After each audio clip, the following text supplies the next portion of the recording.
अल्लाह ने औरत को मिट्टी से क्यों नहीं बनाया, और अगर मिट्टी से नहीं तो आखिरकार किस से बनाया है। नाउ बिफोर यू जज कि ये लड़की क्या बोल रही है, मैं आपको बता दूं, जैसे कि हज़रत मोहम्मद सल्लल्लाहु ताला अलैहि वसल्लम साहब ने माँ के चरणों में स्वर्ग बताया है, वैसे ही ये स्टेटमेंट है। अस्सलामु अलैकुम, नमस्ते, सत श्री अकाल। मैं निधि शर्मा, इंडिया से। कई मर्तबा रिलीजियस बुक्स में जो लिखा होता है लोग उसे लिटरली ले लेते हैं, बल्कि असलियत उसको डिकोड करने में एक्सप्लोर हो पाती है। 11th स्टैंडर्ड में मैंने सुना कि कुरान शरीफ में हिंदुओं को मारने का आदेश दे रखा है, नौज़बिल्लाह, और असलियत में जंग की हालत में काफिरों को डिफेंस में मारने का आदेश दे रखा है, जो कि लाजमी है। जब भी बैटल फील्ड पर अगर दो कम्युनिटीज इकट्ठी होंगी तो दोनों ही कम्युनिटीज अपने आप को डिफेंड करेंगी। ये सब बातें मैं आपको इसलिए बता रही हूँ ताकि आप इस वीडियो को अच्छे से डिकोड कर पाएं। एंड यस, ये जो मिट्टी से ना बनाने वाला स्टेटमेंट है, ये मैंने ज़िंदगी में पहली बार सुना है और पहली बार इसकी एक्सप्लेनेशन भी जानने जा रही हूँ, वो भी मेरे सबसे प्यारे से फ्रेंड के साथ बैठ करके। तो मैं इसी दोस्त से ये अर्जी लगाती हूँ कि फ़लस्तीनियों के लिए दुआ करो, वो भी टॉप मोस्ट प्रायोरिटी पर रख के हर नमाज के दौरान। हस्बुनल्लाह व निअमल वकील, जस्ट रिपीट इट। और हाँ, जितनी इज्जत औरत को कुरान शरीफ ने दी है, काश इंसान भी दे पाते। बिस्मिल्लाहिर्रहमानिर्रहीम, अस्सलामु अलैकुम वरहमतुल्लाहि वबरकातुहू। मेरे प्यारे मुसलमान भाइयों, आज की इस वीडियो में हम आपको बताने वाले हैं कि अल्लाह ताला ने औरत को मिट्टी से क्यों नहीं बनाया, जबकि अल्लाह ताला ने मर्द को मिट्टी से बनाया है, तो औरत को मर्द की पसली से क्यों बनाया। और हम आपको बताएंगे कि अल्लाह ताला ने औरत को कैसे बनाया। वीडियो बहुत ही प्यारी होने वाली है, आप इस वीडियो को आखिर तक ज़रूर देखिएगा। और अगर अभी तक आपने हमारे चैनल नूर हदीस को सब्सक्राइब नहीं किया है तो सब्सक्राइब करके साथ में लगे बेल आइकन को ज़रूर दबा दे और इस वीडियो को एक लाइक करें। तो आइए शुरू करते हैं वीडियो। मर्द की पसली से औरत को बनाकर अल्लाह ताला ने मर्दों को अपनी इस हिकमत का इशारा दिया कि मैंने इस औरत की तख्लीक फरिश्तों की लाई मिट्टी से नहीं की, मैंने उसे तुम्हारे जिस्म के हिस्से से इसीलिए निकाला कि औरत का तकद्दुस और पर्दा कायम रहे, फरिश्तों को भी खबर होने ना पाए कि ज़मीन की लाई हुई किस मिट्टी से औरत की तख्लीक हुई। यानी औरत के तकद्दुस की हद तो देखिए कि फरिश्तों से भी उसकी बनावट का पर्दा लाजमी करार दिया गया, और पहली औरत उस मर्द की पसली से निकली जिनकी वो बीवी कहलाई। प्यारे दोस्तों, अब बात आती है पसली की। औरत पसली से ही क्यों बनाई गई, औरत पसली से ही क्यों निकली? क्या औरत को टेढ़ापन वही से मिला? नहीं दोस्तों, यहाँ भी हिकमत से खाली बात नहीं है। इंसानी जिस्म में दिल और बहुत से नाजुक हिस्से इसी पसली के पीछे छुपे हुए हैं। यानी इन चीज़ों के लिए पसली जो है वो एक ढाल है, नाजुक हिस्सों के लिए जिनकी ज़रूरत इंसान को जिंदा रखने के लिए बहुत ही ज़रूरी है। अल्लाह ताला ने औरत को पसली से बनाकर ये नहीं बताया कि औरतों में टेढ़ापन है, बल्कि उस औरत को पसली से बनाकर ये बात समझा दी कि औरत वक्त पड़ने पर ढाल बन सकती है। हमारे प्यारे नबी सल्लल्लाहु ताला अलैहि वसल्लम सहाबा की महफिल में जलवा फरमाते कि इतने में एक शख्स हाजिर हुआ और अर्ज़ करने लगा, या रसूलल्लाह सल्लल्लाहु ताला अलैहि वसल्लम, कोई ऐसा मोमिन भी है जो जहन्नम में रहेगा? तो प्यारे नबी सल्लल्लाहु ताला अलैहि वसल्लम फरमाने लगे, हाँ, एक शख्स ऐसा होगा कि जो जहन्नम की गहराई में 1000 साल तक रहेगा और मुसलसल ऊंची आवाज़ में पुकारता रहेगा, या हन्नान या मन्नान। वो शख्स एक दिन ऐसी ऊंची आवाज़ से या हन्नान या मन्नान कहेगा कि हज़रत जिब्राइल अलैहिस्सलाम जहन्नम के करीब से गुजरते हुए उस आवाज़ को सुन लेंगे। हज़रत जिब्राइल अलैहिस्सलाम हैरान होंगे, ये कैसी अजीब बात है कि कोई मुसलसल या हन्नान या मन्नान पुकार रहा है। फिर हज़रत जिब्राइल अलैहिस्सलाम अर्श के सामने हाजिर होंगे और सर को सजदे में रखकर खुदा की तस्बीह को बयान करेंगे। अल्लाह ताला फरमाएगा, ए जिब्राइल सर उठाओ। जैसे ही हज़रत जिब्राइल अलैहिस्सलाम सर उठाएंगे, अल्लाह ताला फरमाएगा कि बताओ क्या अजीब देखा तुमने?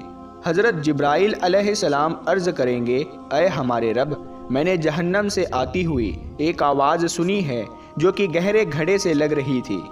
कोई पुकार रहा था, या हन्नान या मन्नान। अल्लाह ताला फरमाएगा, ए जिब्राइल, जहन्नम के दरोगा मलिक के पास जाओ और उससे कहो कि जो बंदा या हन्नान या मन्नान की सदाएं लगा रहा है उसे जहन्नम से निकाल कर तुम्हारे हवाले कर दे, फिर उसे मेरे पास लेकर आना।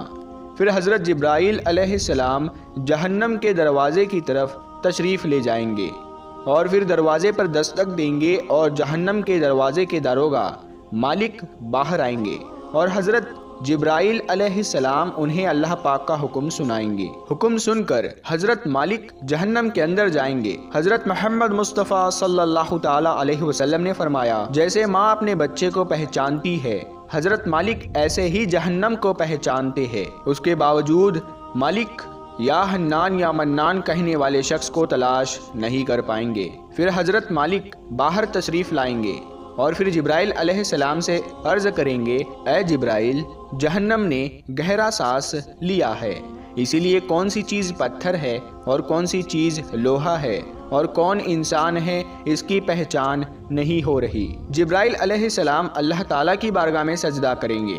फिर अल्लाह पाक इरशाद फरमाएगा, ए जिब्राईल, सर उठाओ, तुम या हन्नान या मन्नान कहने वाले को क्यों नहीं लाए?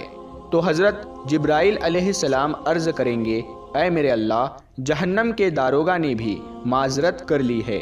वो कहते हैं कि जहन्नम ने गहरी सांस ली है, इस वजह से पत्थर, लोहे और इंसान के दरमियान कोई भी फ़र्क नहीं बचा है। ये सब जलकर कोयला बन चुके हैं, किसी चीज़ की भी पहचान नहीं हो पा रही है। तो अल्लाह ताला फरमाएगा, ए जिब्राईल, मालिक से कहो मेरा बंदा जहन्नम के फला घड़े में फला कोने में इस हालत में पड़ा हुआ है।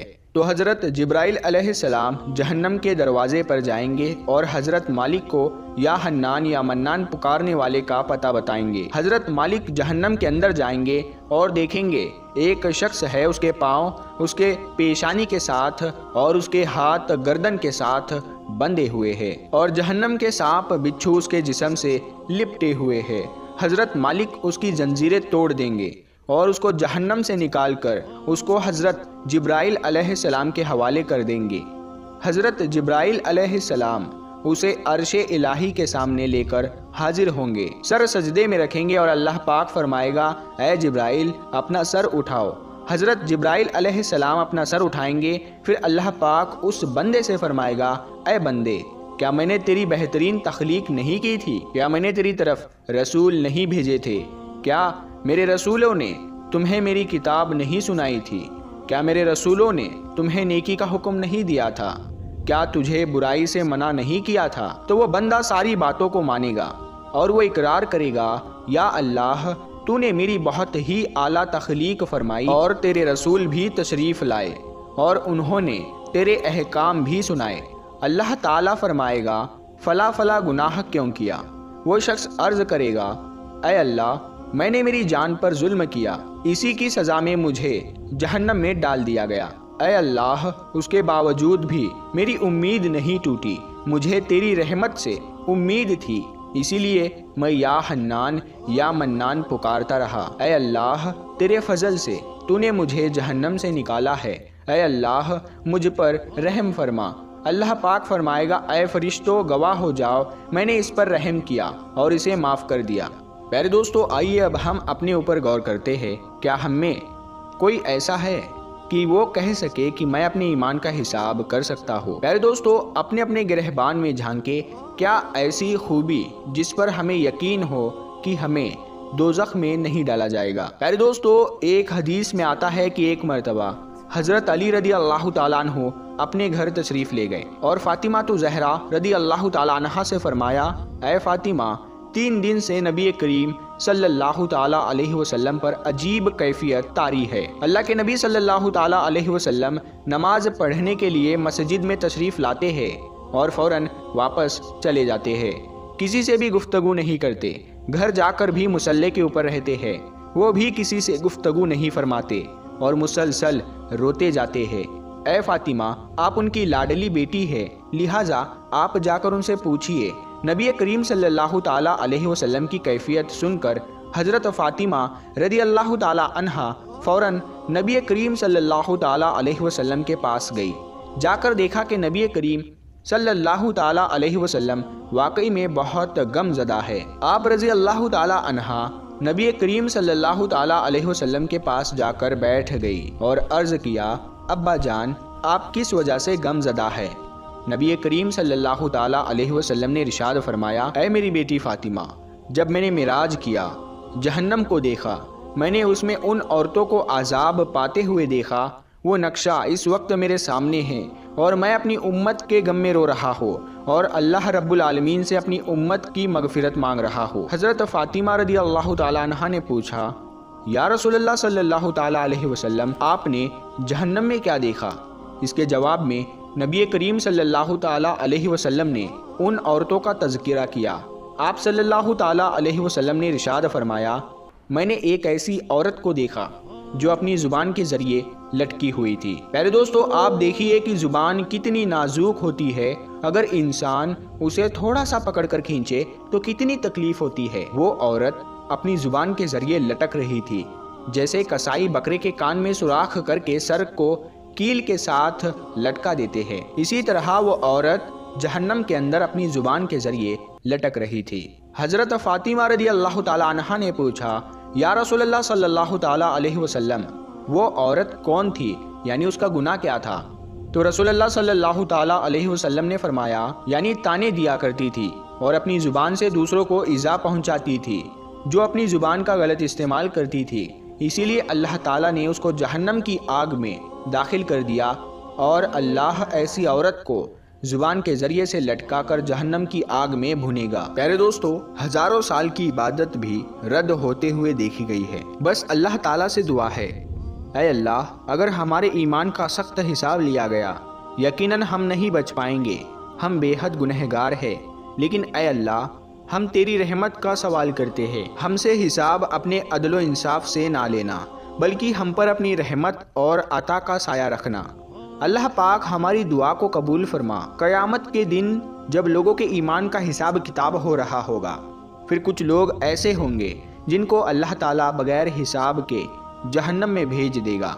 तो सहाबाए किराम रिज़वानुल्लाहि अलैहिम अजमईन ने अर्ज़ किया, या रसूलल्लाह सल्लल्लाहु ताला अलैहि वसल्लम, वो कौन से लोग होंगे? नबी करीम सल्लल्लाहु ताला अलैहि वसल्लम ने इरशाद फरमाया, वो जालिम हुक्मरान और वो ताजीर जो झूठ बोलता हो और वो बूढ़ा शख्स जो जिनाह करता हो। नबी करीम सल्लल्लाहु ताला अलैहि वसल्लम ने फरमाया, जिस शख्स में ये तीन आदत पाई जाए वो जाहिल है, जो सुनने से पहले ही जवाब देना शुरू कर देता है, यानी बात को समझने से पहले ही झगड़ा शुरू कर देता है। अल्लाह पाक हम सब को नेक बनने की और नेक अमल करने की तौफीक अता फरमाए और दुनिया और आखिरत में प्यारे नबी सल्लल्लाहु ताला अलैहि वसल्लम के बताए हुए तरीके से उनकी सुन्नतों पर अमल करते हुए ज़िंदगी गुजारने की तौफीक अता फरमाए। आमीन या रब्बुल आलमीन। प्यारे दोस्तों, अगर आपको ये वीडियो पसंद आई है तो आप इस वीडियो को लाइक करें और अपने दोस्तों के साथ में ज़रूर शेयर करें।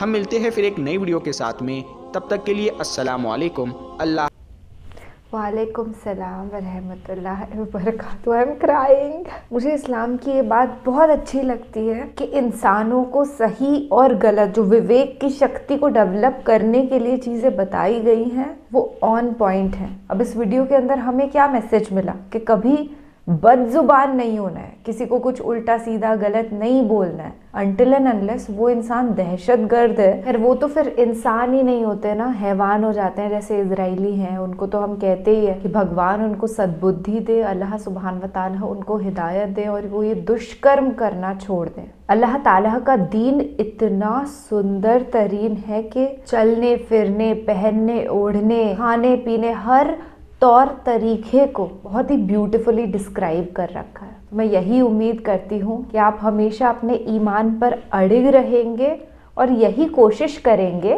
कि कोई हराम काम ना करें, कोई गुनाह ना करें, और अगर गुनाह ऑलरेडी हो चुका है तो तौबा कर लिया। अल्लाह ने बड़े से बड़े गुनहगारों को भी माफ़ किया है, क्योंकि उन्हें रियलाइजेशन हुआ, क्योंकि उन्होंने माफ़ी मांगी। हमें राज़ी करना है गॉड सुप्रीम पावर को। फिलहाल के लिए मैं आपसे इजाज़त लेती हूँ और मेरे साथ एक बार इस दुआ को दोहराइए हमारे फ़लस्तीनी भाई बहनों के लिए कि हस्बुनल्लाह व निअमल वकील। ख्याल रखिएगा अपना और अपने सभी घर वालों का। अल्लाह निगहबान। अल्लाह हाफ़िज़।